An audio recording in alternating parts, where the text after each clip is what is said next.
तो करते हैं हम जश्न में भंग इस मौसम में जीने के।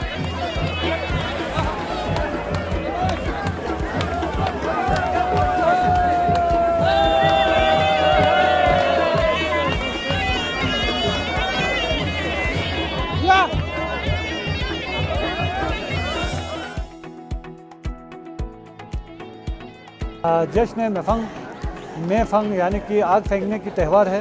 बल्तिस्तान में हज़ारों साल से ये त्यौहार मनाते चले आ रहे हैं। कुछ अरसे से ये त्यौहार 6-7 सालों से बल्तिस्तान में बिल्कुल ख़त्म हो गया था।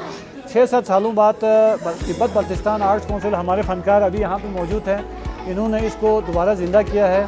अभी इसको ज़िली सतह पे मनाया जाता है, नेशनल सतह पे मनाया जाता है। इसके अलावा Sarfaranga cold desert jeep car race में भी इसको शामिल किया गया है। तो ये मेफंग जो है ना, बल्तिस्तान के फ़नकारों ने, तिब्बत आर्ट्स काउंसिल के फ़नकारों ने दोबारा ज़िंदा किया है। मेफंग टोटली बल्तिस्तान की ही सकाफ़त है, कहीं और से नहीं आया।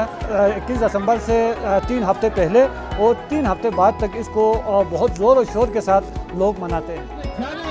कहाँ से आए हैं और इस धरती पे हुस्न का लोग क्या करते हैं, अपने घरों से जो यहाँ की लोकल जो खाने हैं, जैसे कि पड़पू हो गया, मरजन हो गया, किसिर हो गया, अच्छा मरजन हो गया, वो सब तैयार करके लेके जाते हैं किसी ऊंची जगह पे, जहाँ पे हम जाके आग को फेंक के आते हैं और नए साल का आगाज़ करते हैं। लोसर जिसको कहा जाता है, न्यू ईयर की जो हम सेलिब्रेशन करते हैं, वो भी मनाया जाता है। और साथ साथ में हम क्या करते हैं, वो जो जितने भी चीज़ें हम लेके जाते हैं खाने पीने के, वो एक दूसरे में बांटते हैं।